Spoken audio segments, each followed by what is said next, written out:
My father rescued the emperor, who was disguised and traveling incognito, and subsequently ascended to the rank of a duke, intending to bring me to the capital to assume the role of a young lady. I shall no longer serve as a foot washer in the count's residence. Clutching the letter with delight, I sought out the eldest son to share the news that the count's household had found a solution to their predicament in the court, where they had faced exclusion. However, I overheard him speaking to the matriarch, saying, "I am betrothed to Miss Su from the minister's residence. It is unnecessary for Lin Xiangyo to be informed. She is merely a foot washer. Should she bear offspring in the future, being a concubine would be a considerable elevation for her. For the next few days, send her to the estate outside the city to avoid inconveniencing Miss Su." I stood in the corridor, at a loss, concealing the letter in my bosom repeatedly. Just as dusk began to fall, I donned my floral coat and left the residence. I was to await my father's arrival at the 10-mile-long pavilion. As for the eldest son, let my past act of saving his life be forgotten, akin to feeding it to the dogs. He constantly berates me for my perceived foolishness, deeming my intellect lacking. Yet, he is utterly mistaken. Did I not successfully deceive the gatekeeper and exit the residence unscathed? I am indeed clever. 1. Anxious about the closing of the city gates, I hurried along the path. It had been many years since I last saw my father, and after some contemplation, I decided to take a detour to purchase his favorite drunken tofu flour. When I arrived breathlessly at the city gate, it had already closed. The night enveloped everything in darkness, stirring a sense of unease within me. In my desperation, I offered a silver coin to the guard, hoping for leniency. The elder, sensing my urgency, hesitantly replied, "Today is unlike any other. A noble is entering the city, and we must close the gates early." Just as I was about to plead further, I noticed the gates slowly opening. A luxurious carriage, flanked by guards, gradually made its way into the city. The elder tugged at my sleeve, prompting me to kneel beside him. To my astonishment, I saw a tiger flag hanging from the carriage, black background with yellow emblem. It was my father. Elated, I rose and waved towards the carriage, exclaiming, "Father, it's me, Xiang Xiang. I'm here," I called out. Suddenly, a guard beside me pushed me down, causing me to wince in pain and tears to well in my eyes. The guards surrounding the carriage drew their swords, glaring at me with vigilance. I had never encountered such a scene, and fear gripped me, forcing me to cover my backside and remain silent. All I could do was hope my father would hear my voice and come to see me. "Who goes there?" a voice from within the carriage demanded, filled with authority. My heart sank, as this was not my father's voice. Seeing my silence, a guard roughly pulled me closer. "My master inquires why you do not speak."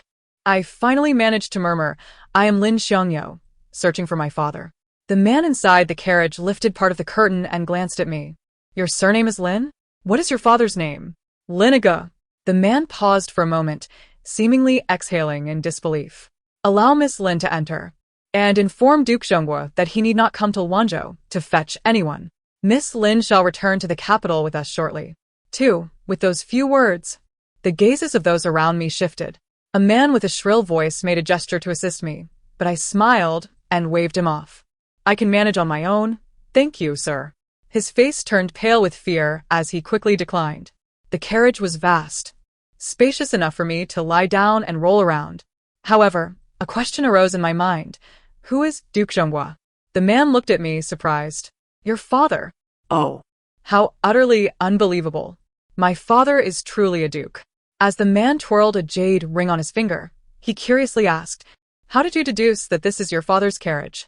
His eyes sparkled like a clear spring under the moonlight, causing my heart to skip a beat. I joyfully retrieved the letter my father had written for me from my pocket to show him. He accepted the thick stack, frowning in confusion as he glanced between the letter and me. With pride, I pointed to the numerous circles and crosses on the letter, explaining, "This large segment shows my father laughing. He is very happy. The latter part tells me that our ancestral grave is emitting green smoke." I looked up at the man to ensure he understood before continuing. Yet I noticed a twitch at his temple. "Are you all right?" "I am fine." "Fine?" His dialect must be quite peculiar. I continued enthusiastically. "This series of lines and boxes indicates that my father will arrive in such a carriage to fetch me." "See? "It's the tiger flag hanging outside your carriage." He nodded, indicating he understood. I felt a swell of pride as I elaborated, my father cannot read. Only I can comprehend his letters. The man nodded again, acknowledging my words. Observing the unbidden smile in his eyes, I felt a flutter in my chest. Had I never been to the capital, would everyone there be as enchanting as him? 3. I inquired further, is your nickname Gu? The man paused, then patiently clarified. You may call me Aiken. Outside the carriage, footsteps grew erratic. Aiken, displeased, rapped his fingers on the small table before him. The outside noise quickly returned to orderly footsteps. They seem quite intimidated by you, yet I find you not intimidating at all. He smiled. I believe your assessment is quite accurate. From my sleeve, I pulled out a piece of pea cake and broke it in half, offering one half to Aiken. I nibbled on the other half, savoring it as the finest treat in the world. However, Aiken merely stared at the pea cake, neither eating nor intending to return it, which I found peculiar. That night, we stayed at the Junyu Inn, the most extravagant establishment in Luanzhou. Aiken even summoned a maid to attend to me. Dong Lu appeared significantly older than me, often stealing glances filled with curiosity and scrutiny. I offered her a piece of pea cake, yet she seemed quite resistant and disdainful. It was a slight disappointment to discover that someone did not enjoy pea cake. Nevertheless, it was the last piece, and if she wouldn't eat it, I certainly would. The following day, before dawn, Dong Lu came to rouse me, presenting new garments, a cloud brocade dress. The matriarch of the Earl's residence possessed only one, worn solely on significant occasions. It was said that this dress could sustain an ordinary family for a lifetime without worry. To my astonishment, Dong Lu brought me 3 sets. I recoiled in alarm, my face expressing sheer terror. Such finery was far beyond my means. Before I even arrived in the capital, I would be burdened with an insurmountable debt to my father. For, upon entering Aiken's carriage, I found him preparing tea. With graceful fingers, he poured a cup and slid it towards me. Give it a taste. I drank it in one gulp, noting both bitter and fragrant notes. Not particularly palatable. I shall not drink it further. Do not pour me more. Aiken's tense expression softened into a fleeting smile. He glanced at me, but the smile quickly faded. What is it? Do you not like the new clothes? Please, just make do for now. Luanzhou is remote, and upon returning to the capital, there will be many more styles available, and we can procure new garments then. I grasped his sleeve, exclaiming, No, those clothes are far too extravagant. If I wear them, my father would have to slaughter pigs for 100 lifetimes to earn back the cost. Aiken froze, his demeanor blossoming like a blooming epiphyllum. His laughter both cool and radiant, an unexpected enchantment. I felt an inexplicable tightness in my chest, struggling to breathe for a moment. Observing my daze, he ceased laughing, lightly tapping my head with his folding fan. Your father is now Duke Zhonghua. Such garments, whether 100 or 1,000, he can certainly procure for Miss Xiangyou. Ah? So my father had not deceived me. Our ancestral grave truly was emitting green smoke. Being a duke far surpassed being a pig butcher. As the carriage approached the intersection, it abruptly halted after a commotion. Have you lost your wits? How dare you block the carriage of the Earl's eldest son? At those words, my face drained of color, tension coursing through my body. Aiken sensed my unease and quietly asked, Do you know them? I nodded, then shook my head. He chuckled. What is this? Do you know them or not? Leaning closer, I whispered in his ear, I knew them before, but now I wish to pretend I do not. Is that permissible? He seemed to ponder this, then casually lifted the curtain to summon the sharp-voiced elder, whispering instructions before leisurely pouring himself another cup of tea. 5. What a wretched Earl's eldest son. This carriage holds the legitimate daughter of Duke Zhonghua. Should you offend her, beware for your heads. I couldn't help but smile. The elder's pompous tone was quite amusing. After a brief silence, Lin Zhao himself descended from the carriage, cupping his hands in greeting. The esteemed young master Lin Zhao of the Earl Xingsheng's residence, humbly pay my respects to the young lady. It was merely a thoughtless servant who acted inappropriately. I hope you will not take offense.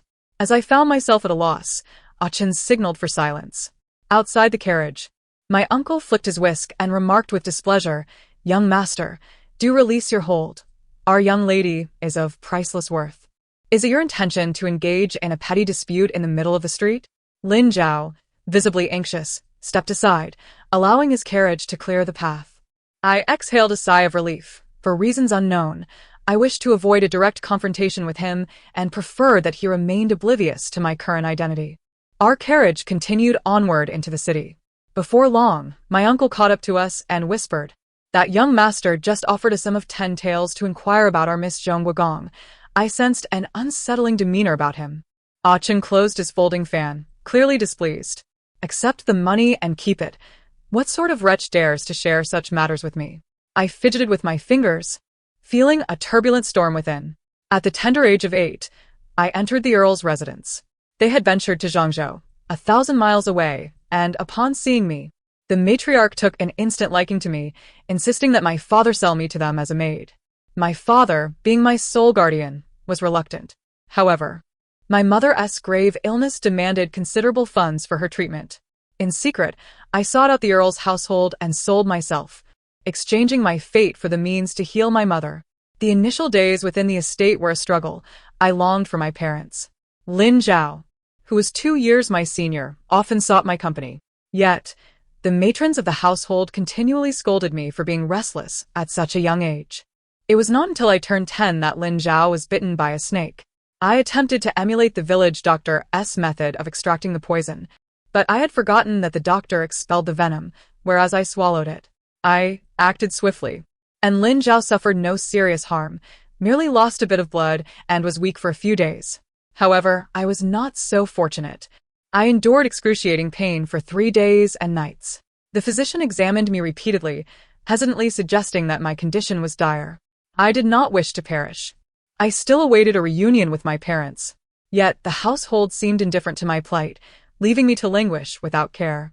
The estate's large yellow dog was my closest companion. Upon my illness, it too grew anxious, refusing to eat for several days, constantly sniffing and licking me. After a day of absence, it returned with a mouthful of grass, urging me to eat. Though I had no desire, it was a gesture of loyalty I could not disregard. The dry grass had little flavor, and as I thought of my parents, I cried while consuming it. Unbeknownst to me, once I finished, a wave of nausea struck, and I vomited a significant amount of black blood. After some time, I surprisingly felt my strength returning. The yellow dog perked up and again ventured out to fetch more grass. I continued to eat, and after 7 days, I regained my health, having emerged from the brink of death. However, from that point onward, I felt as if my mind were perpetually clouded, my reactions often slower than others. Yet, I remained joyful. I was still alive.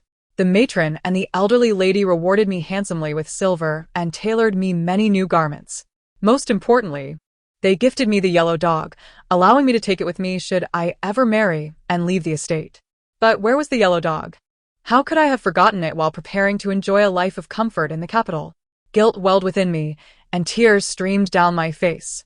Ashen, seated across from me, observed my mixed emotions and handed me a handkerchief, bewildered. My uncle, hearing the commotion from outside the carriage, called out, "What troubles the young lady?" "Oh, young master, do temper your ferocity.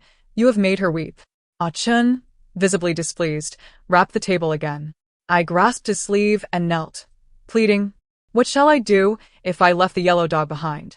Will it resent me for living a good life without it?" Ah Chun paused, his expression darkening.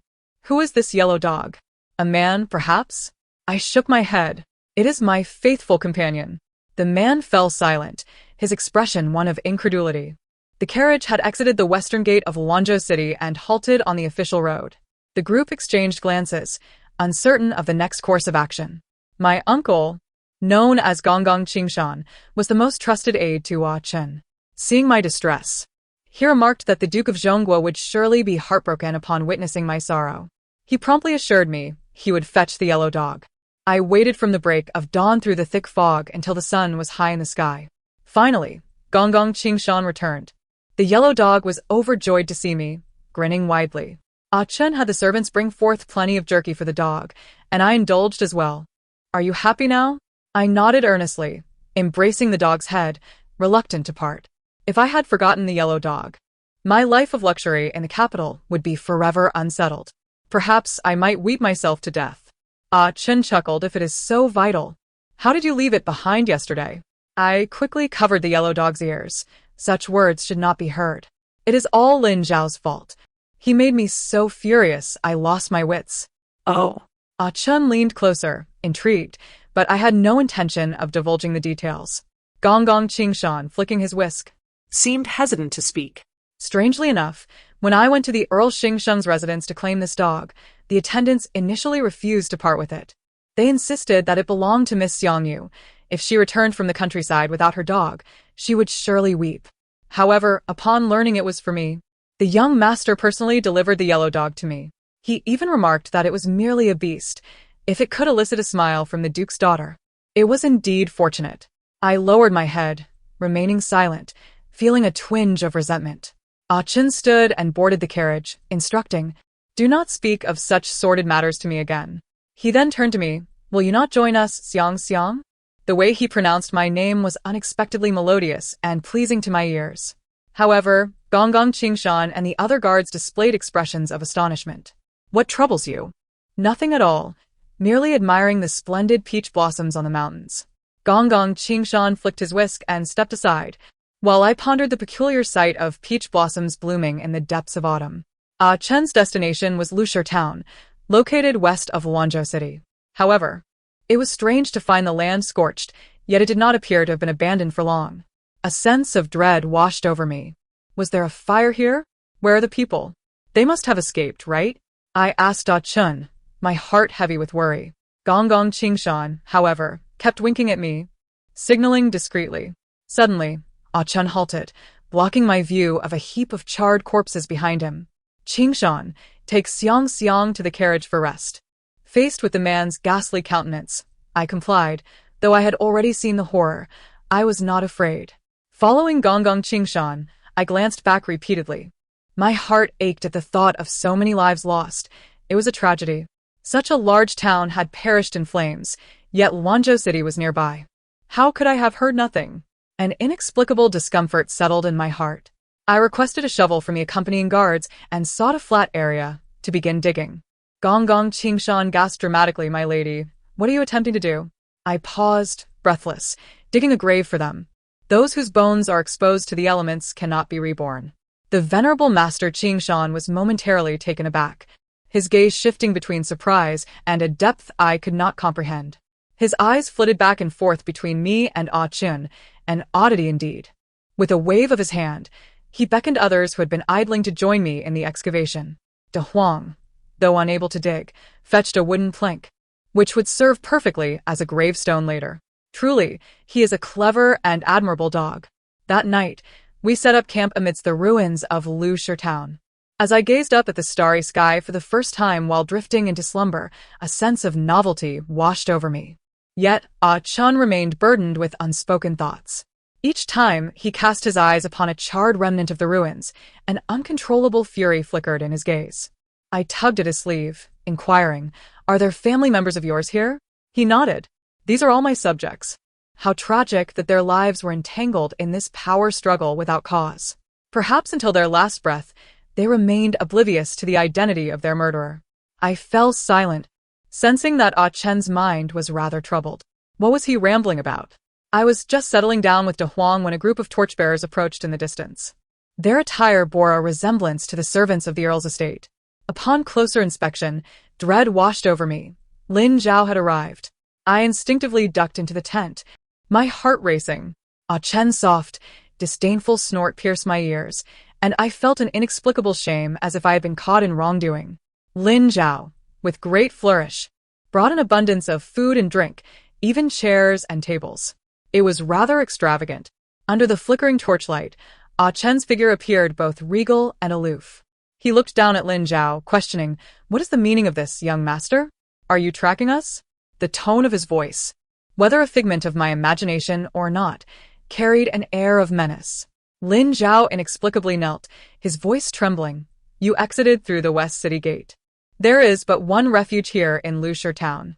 I have overstepped, fearing that the young lady might lack provisions in this remote wilderness. Hence my audacity in bringing supplies." Master Qingshan, visibly displeased, waved his whisk. "What nonsense is this, young master? Our lady is no beggar and does not require the unsolicited charity of strangers." Peering through the tent seam, I caught sight of Lin Zhao's crestfallen expression. and a flicker of satisfaction surged within me. Yet Ah Chen stepped closer, blocking my view. Your goodwill is acknowledged, young master. But it is best you return with your offerings. The hour grows late. Lin Zhao, however, seemed unwilling to depart, realizing he had knelt without cause. His face flushed with indignation, perhaps feeling he had compromised his stature as the Earl's eldest son. His tone shifted, becoming less courteous, regardless. I am the eldest son of the prosperous Earl's estate. It is only proper for the young lady to come forth and greet me, given my late-night venture through the chill. As he spoke, he began to approach the tent. The guards formed a line, drawing their swords to shield Ah Chen and me. Lin Zhao hesitated, taking a fearful step back, yet he reluctantly clasped his hands in farewell. If that is the case, I shall take my leave. Just as I exhaled in relief, a gust of wind whipped through the trees, lifting the tent flaps, and a Huang barked, darting outside. I called out anxiously, "De Huang, stay put." Lin Zhao turned sharply, disbelief etched across his features. I hastily covered my mouth, but it was too late. Lin Zhao strode purposefully toward the tent. Ah Chen's voice turned icy. "Have you truly considered your next move, young master?" Lin Zhao halted, addressing the tent with a commanding tone. "Lin Xiangyo, come forth." "I have heard your voice." I strained to respond in a high-pitched whisper. "How dare you raise your voice so?" The sound emerged as if from another person altogether. Ah Chen glanced back at the tent, a glimmer of suppressed amusement in his eyes. When he turned to Lin Zhao, his expression reverted to one of stern propriety. "You must have misheard, young master. There is no young lady of the Lin family here. Should you advance further, you risk tarnishing my lady's reputation. The Duke has recently gained favor with the Emperor. Do you think he would spare you then? Or would the Emperor show you mercy?" Though Lin Zhao remained perplexed, after a moment of contemplation, he clasped his hands in apology and departed hastily. I finally let out a sigh of relief. He scolded Da Wang. "Why are you so disobedient? If you run off again, I shall be angry." Ah Chen, sitting beside me, teased, "Your angry words are rather pitiful. Did I cause you trouble just now?" I fidgeted with my fingers, feeling a pang of guilt. Ah Chen, already vexed, was further distressed by Lin Zhao's disturbance. He shook his head, pressing a steaming kettle of soup into my arms. "Such trivial matters do not warrant my annoyance. But what of your interactions with that young Master Lin?" I hesitated, lowering my gaze. "I have been a servant at the Earl's estate since I was 8. And today marks 7 years. Are you still a slave?" Ah Chen regarded me calmly, yet I felt as if he could see through my heart. My face flushed inexplicably. "Last year, I saved enough silver to buy my freedom, and my mistress, being kind-hearted, agreed to release me from servitude. If you could have returned home last year.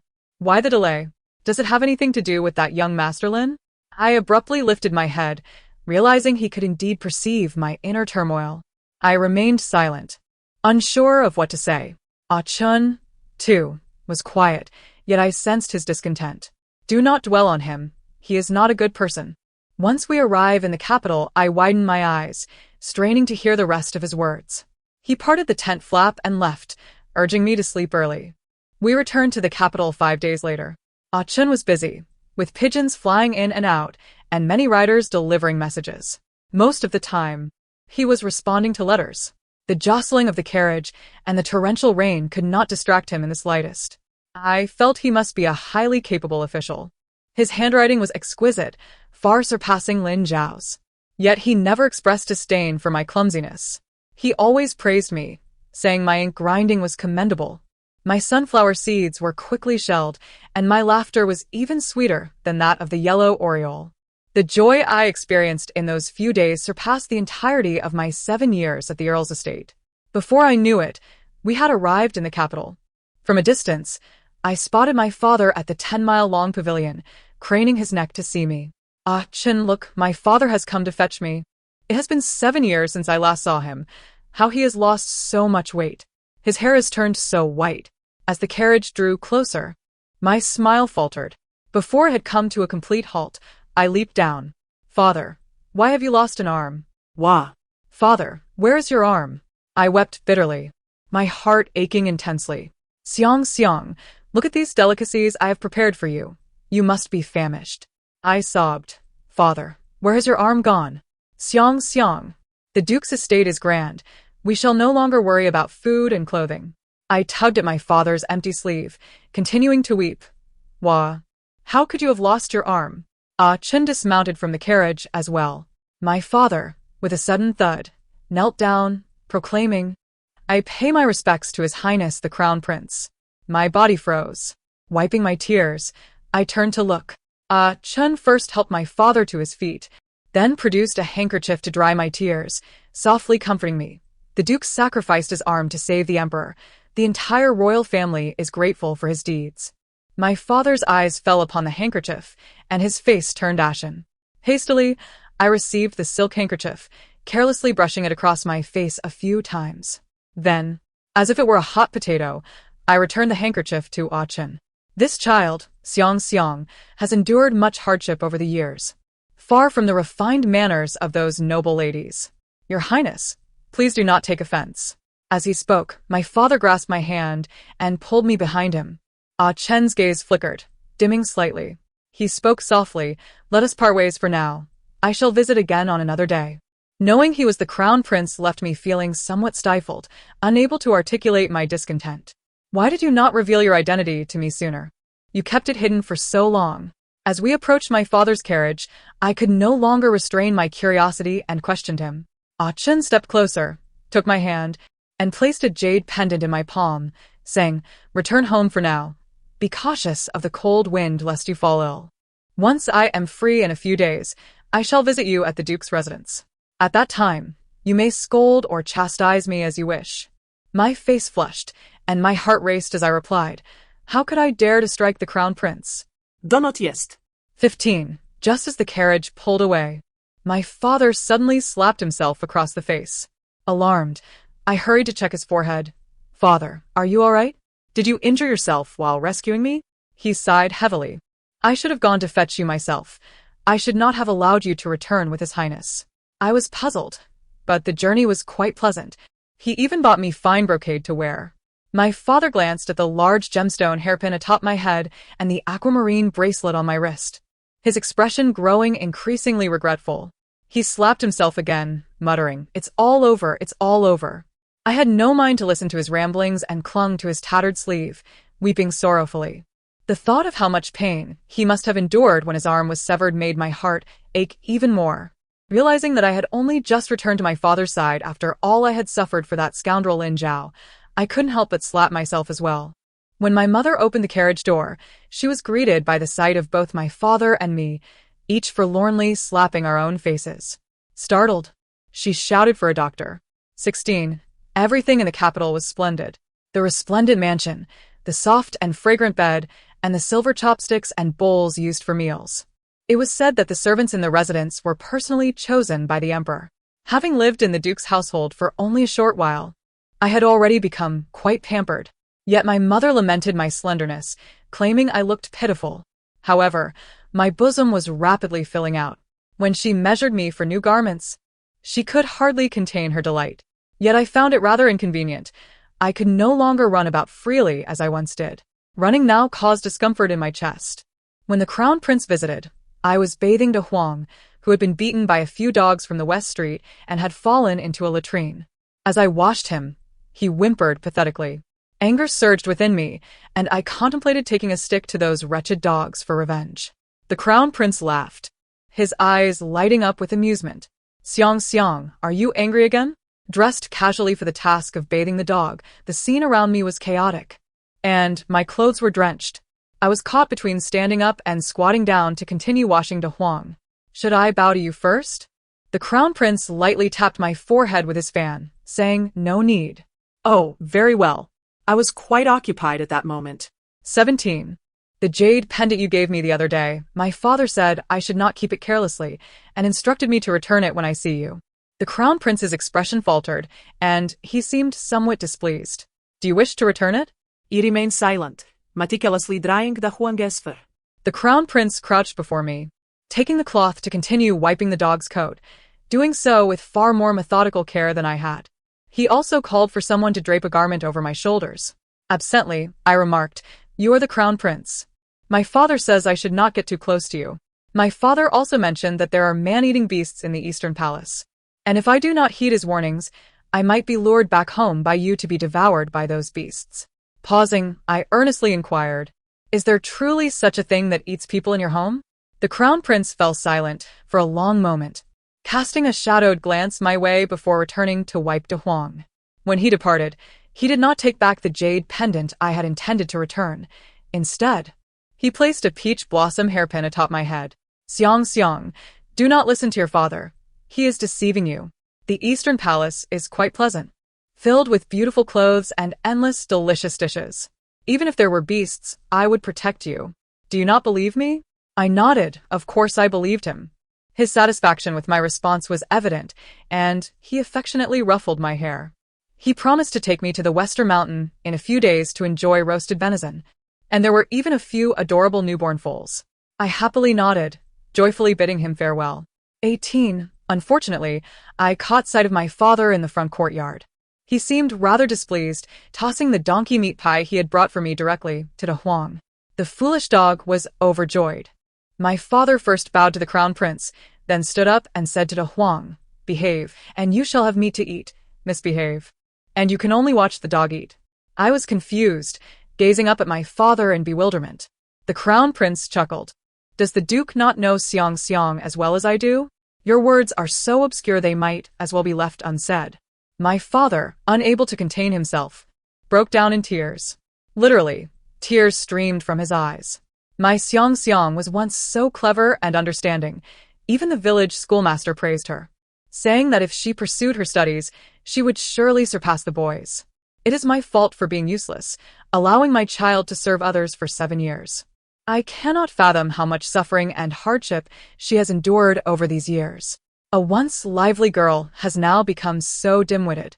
I waved my hand, wanting to convey that I had actually fared quite well over the years. The crown prince, however, seemed to ponder deeply as he turned to me and asked, "Have you ever suffered an injury to your head?" I shook my head no. He inquired further, "Have you ever consumed anything harmful or been poisoned?" I considered this. There had been an incident the time De Huang saved me. The crown prince sighed softly, dispatching someone to summon several imperial physicians to examine my pulse. My father looked at the crown prince with dawning realization, his face revealing a mixture of admiration and regret, as if to say, "Of course, you are the crown prince."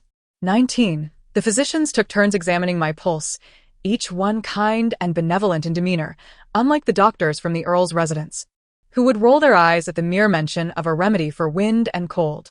The physicians huddled together, murmuring in thick accents. My father anxiously squeezed my hand. The crown prince furrowed his brow, coughing lightly as he fixed his gaze on my hand. My father huffed and stepped aside. "Miss Lin is suffering from residual poison.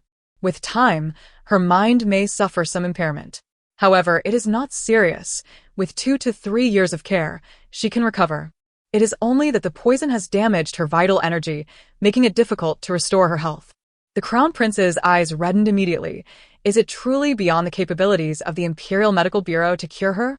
The physicians looked troubled, kneeling and expressing their inadequacy. My father shed more tears. "Then what of my daughter's future?" The leading physician suddenly lifted his head. "It will not affect her lifespan. Miss Lin will simply require more nourishment and may be slightly more slender than others." Both the crown prince and my father sighed in relief simultaneously. To me, These physicians seemed to be the ones with the problem. Was this really a malady? To eat without gaining weight and still be healthy?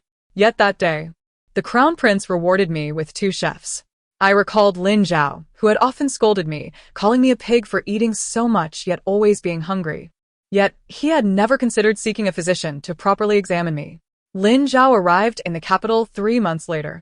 Although the earl's residence had fallen into decline over the years, reduced to a mere shell of its former self, the foundations of the other branches still remained, and the name of the earl held considerable weight.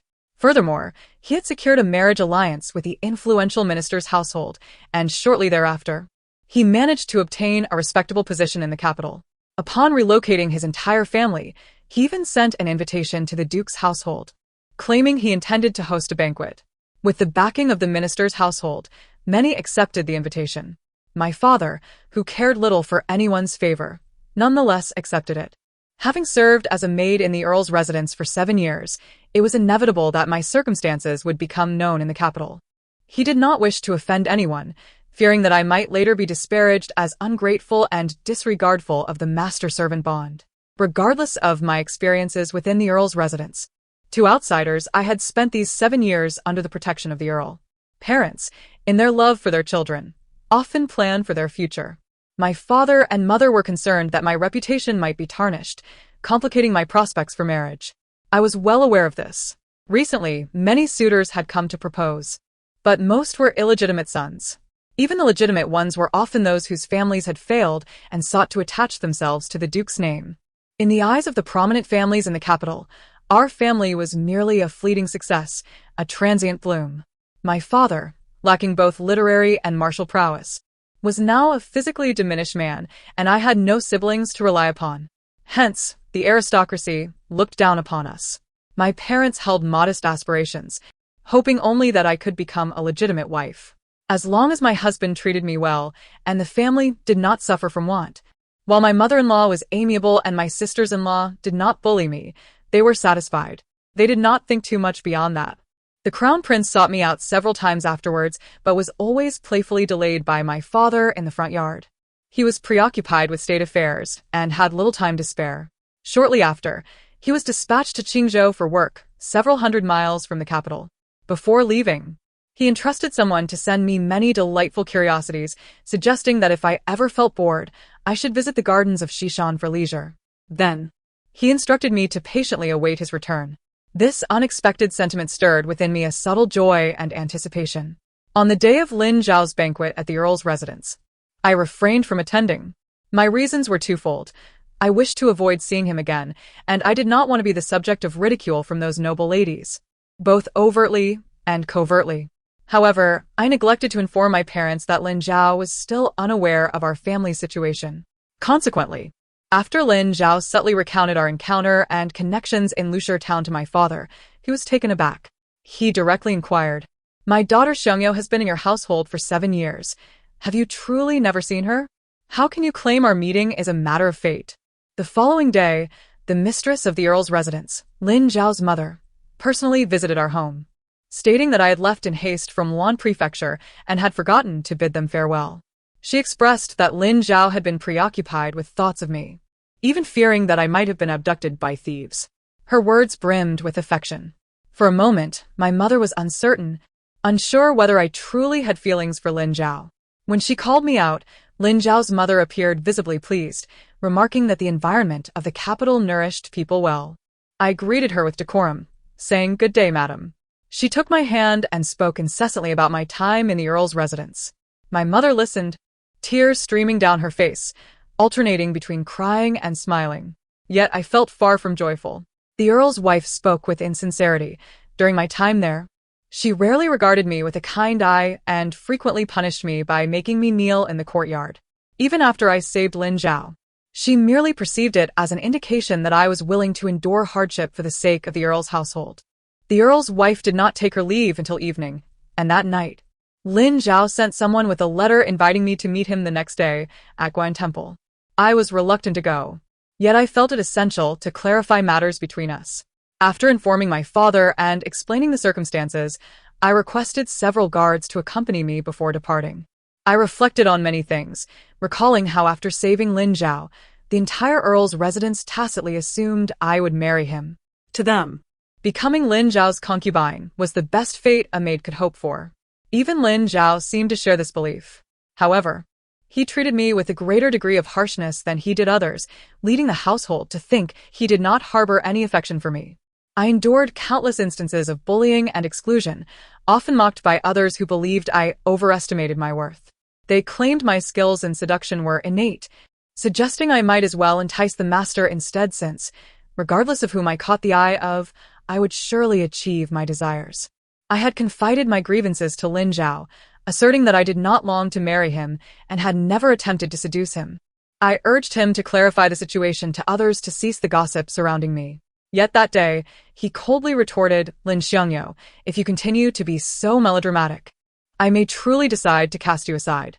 During festivals, even the customary rewards I received were less than others, justified by the claim that he would not indulge my penchant for dramatics. I could only hold onto my large yellow dog, mourning my sorrows. My mother's health was perpetually poor, while my father tirelessly traveled from village to village, slaughtering pigs for others. The money he earned barely sufficed for my mother's medical needs. The merchant caravans from my hometown would send letters every 6 months. In those letters, my father always asserted that everything was well at home. The merchants would recount the true state of affairs, and I hesitated to spend the little savings I had, preferring to send it back with the merchant uncles for my parents. Last year, I was freed from servitude, a consequence of the Earl's mistress's words to me. The eldest son is concerned about you, but you must understand your own status. Someone like you is unworthy even to be a concubine. If you wish to return to your hometown, I can offer you 50 taels of silver. After a pause, she added, do not blame me for not wanting to keep you. The eldest son's affections cannot be wasted on someone of your standing. That day, I returned to the servants' quarters, dazed, clutching my document of freedom and silver, pondering the meaning of the mistress's words. Yet before I could decipher it, Lin Zhao stormed in, knocking the silver from my arms to the ground. Is your pride so shallow that you would forsake it for a mere handful of silver? I was bewildered. What did this have to do with pride? However, that day, Lin Zhao was in a furious frenzy, wreaking havoc in the servants' quarters. He left in a huff, while I sobbed and tidied up amidst the ridicule of others. By the next morning, the mistress gifted me another 50 taels of silver, instructing me to take my time before leaving. I nodded in a daze, not fully understanding the reasons and choosing to ignore them. All I knew was that receiving 100 taels of silver should be a cause for joy. Yet, from that day onward, Lin Zhao's demeanor towards me worsened. Just the thought of him brought tears to my eyes. The carriage rolled over the bluestone path, and I tightened my cloak around me. It was a rainy day, quite chilly. Guan Temple was less crowded than usual. Upon seeing us arrive, Lin Zhao's servant, Fudong, quickly brought an umbrella, stating that the young master awaited me in the eastern garden of the back courtyard. My status had changed significantly. I felt it inappropriate to meet Lin Zhao alone. My maid, Hong Yu, boldly retorted, if arrangements have not been made, we shall take our leave. Seeing that we were genuinely about to depart, Fudong hurriedly intervened, saying he would inform the young master. When Lin Zhao arrived, his expression was far from pleasant. He invited me to speak in the side chamber of the Guanyin Hall.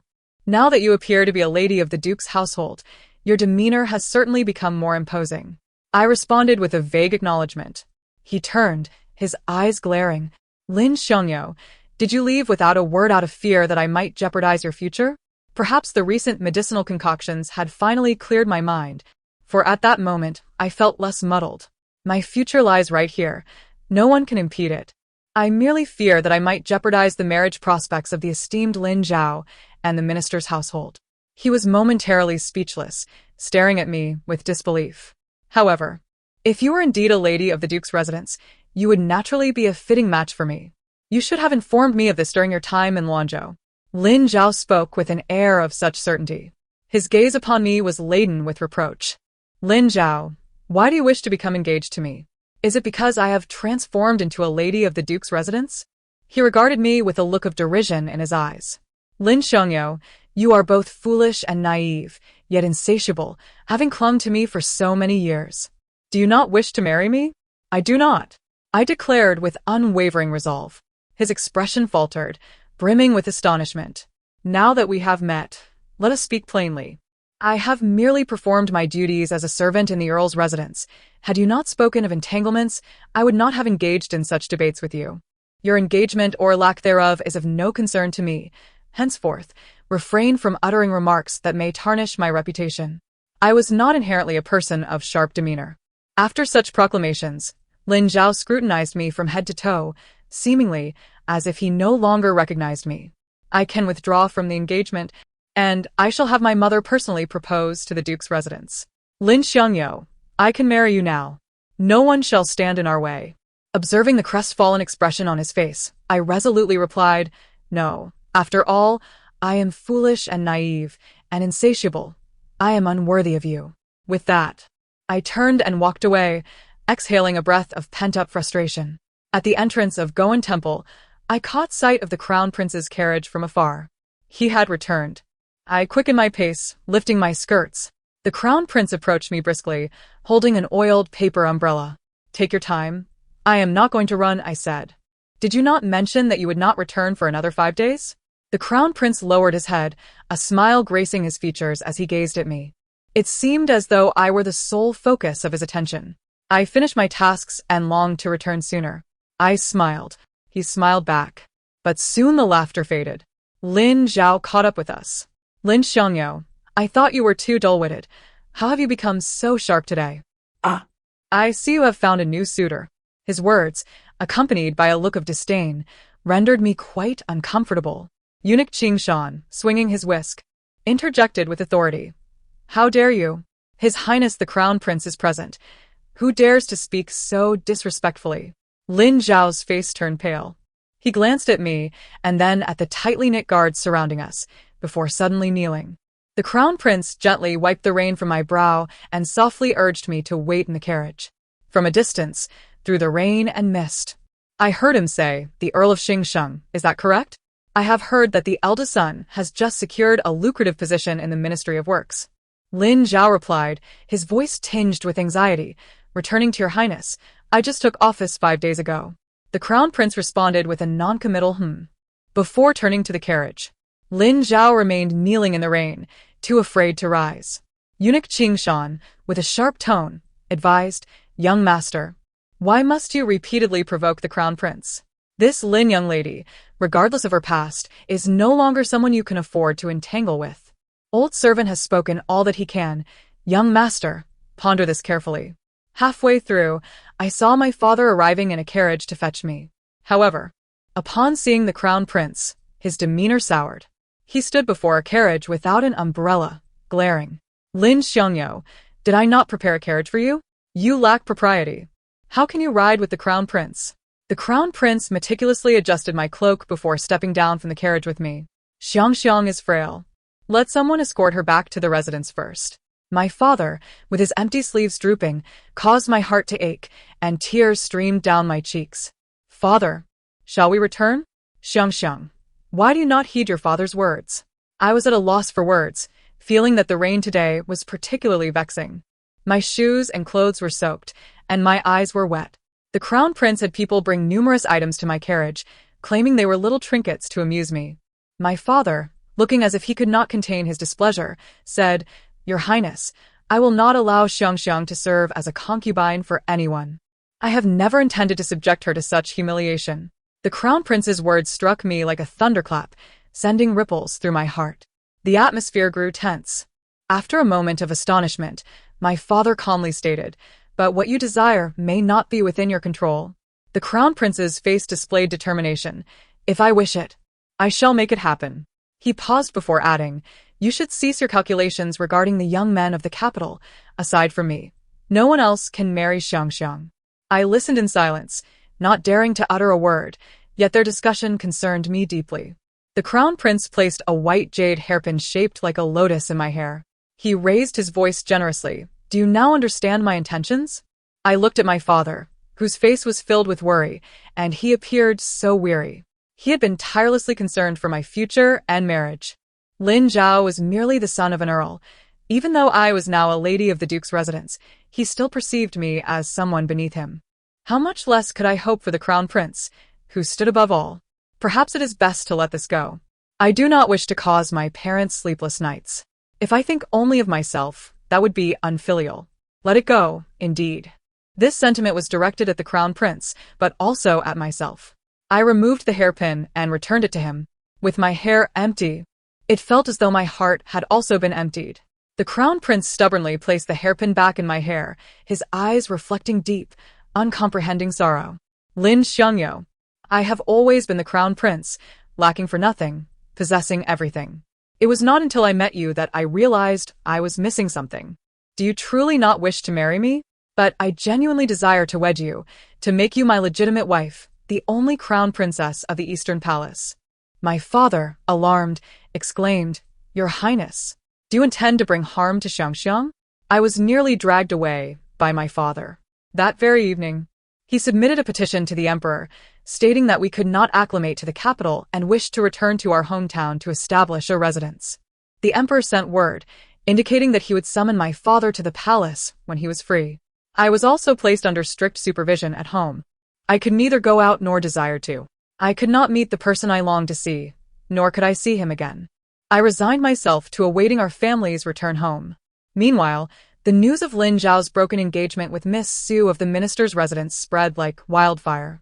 It was said that the minister had someone block the entrance of the earl's residence, berating him for 3 days and nights. Miss Su personally threw the betrothal token in Lin Zhao's face. The uproar surrounding this incident was too great. I wished to remain ignorant of it, yet it was impossible. However, I did not expect Lin Zhao to come to the Duke's residence in person to propose. He called me aunt with a familiar warmth. I did not evade him, nor did I wish to. I approached him through the screen. I will not marry you, even if I were to become a nun. Lin Zhao's gentle facade immediately crumbled. In all of the capital, how many can match my status and talents? How many would be willing to marry you? Do you truly fantasize that the crown prince would wed you? Do not jest, Xiangou. At those words, my father, displeased, smashed a cup. Young master, please take your leave. I am of butcher stock. Do not compel me to wield my cleaver. Lin Zhao fell to his knees. Uncle, do not take offense at my words. Xiangyou and I are old acquaintances, well acquainted with one another. The Duke's residence is of shallow roots. If we were to marry, it would serve to bolster the Earl's residence. We two families shall henceforth be like intertwined wisteria, united as one. The Duke's residence has officially taken root in the capital. Lin Zhao spoke with undeniable wisdom, having considered every aspect, yet he utterly neglected the one thing my father held most dear. My father's sole desire was for my happiness and well-being. He yearned for me to find a husband who would cherish and love me. The union was impossible. According to my mother, if I were to marry Lin Zhao, I would be reduced to nothing more than a mere remnant, a consequence of deceit. However, within a couple of days, the walls of high society had already spread the word, believing I had usurped the engagement of Miss Su from the minister's residence. They secretly condemned me as shameless, unrefined, and superficial, among other disparaging remarks. Strangely, within half a day, all rumors were quelled. The emperor summoned my father to the palace, and the empress dowager also requested an audience with him. Anxiously, I twisted my handkerchief as I accompanied my father. He reassured me, do not fear, at worst, they will prevent you from marrying the crown prince. They certainly would not resort to harming us. Upon entering the palace, I proceeded to the inner court while my father went to the court. The guide, Granny Zhou, was exceedingly kind, stating that the crown prince had specifically instructed her to fetch me personally, urging me to have faith in him. However, there were many noble ladies in the Empress Dowager's court that day, both familiar and unfamiliar faces, none of whom paid me any heed. Their gazes pierced through me like daggers, scrutinizing me from head to toe, an unenviable sensation. Granny Zhou led me directly to the inner chamber. The Empress Dowager regarded me with kindness, her smile warm as she said, "The Crown Prince has spoken highly of you. I see you are indeed admirable," she continued. "However, he is destined to be the Emperor, and the Empress is a paragon among all women.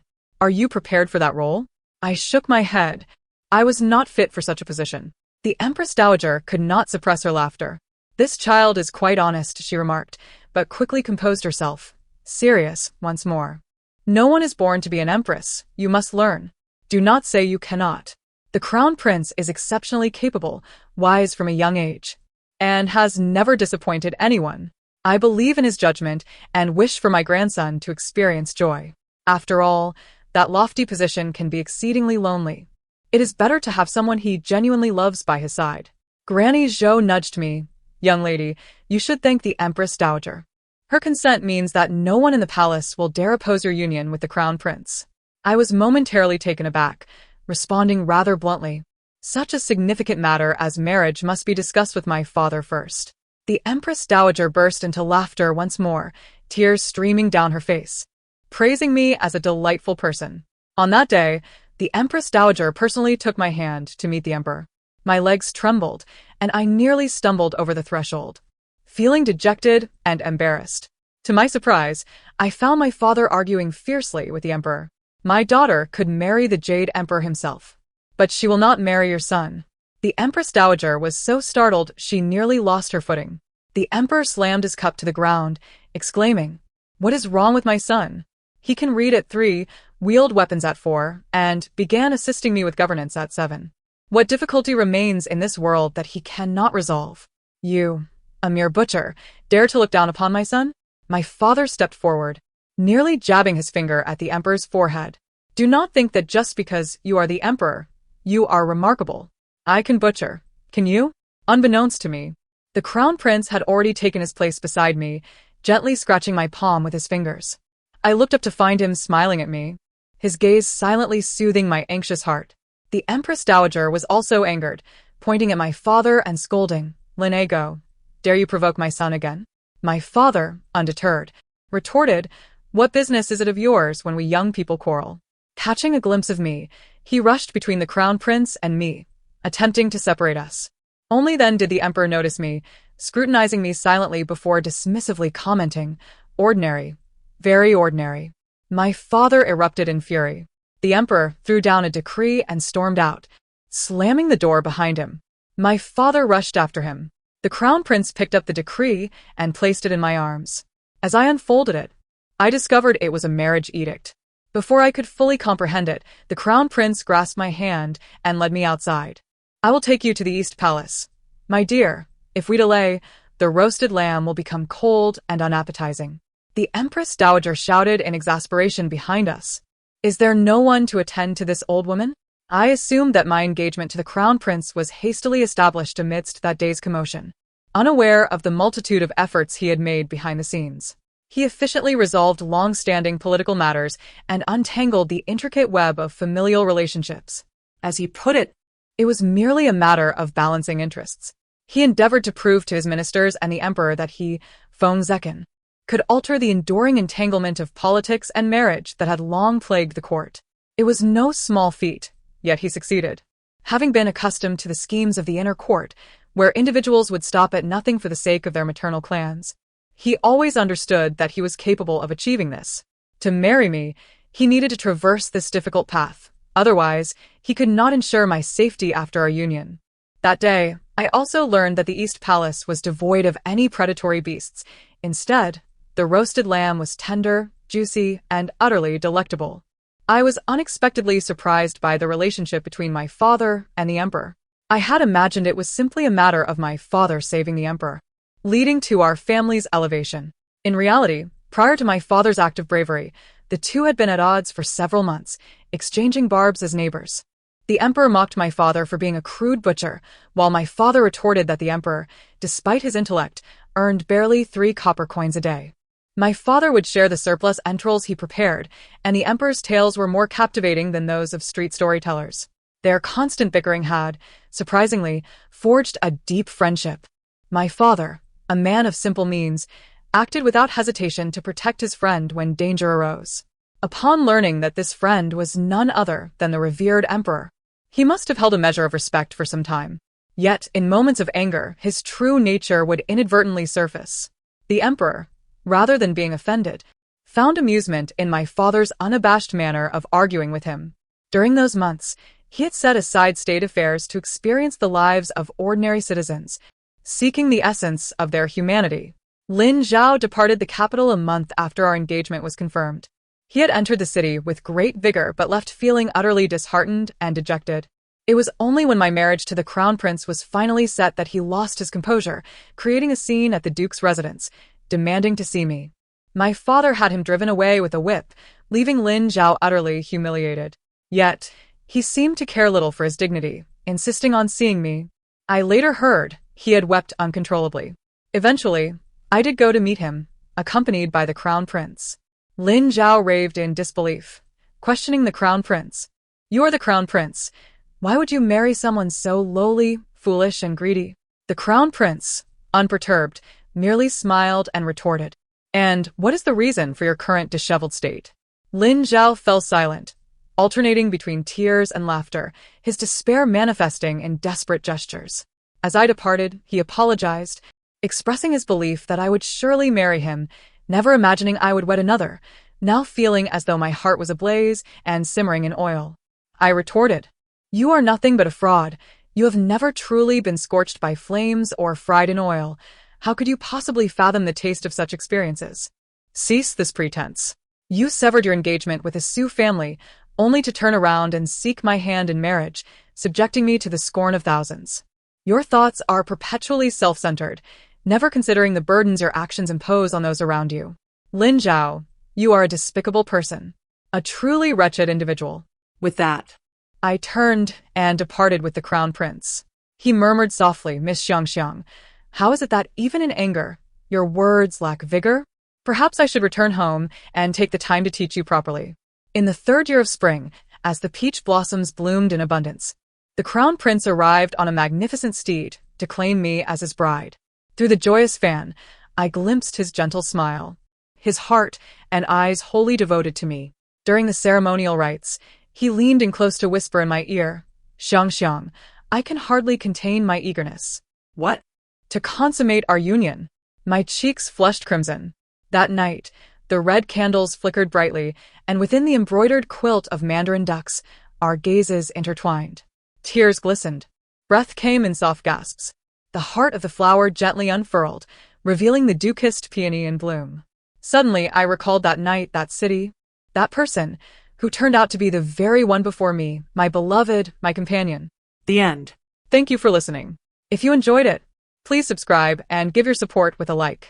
Until we meet again in the next story.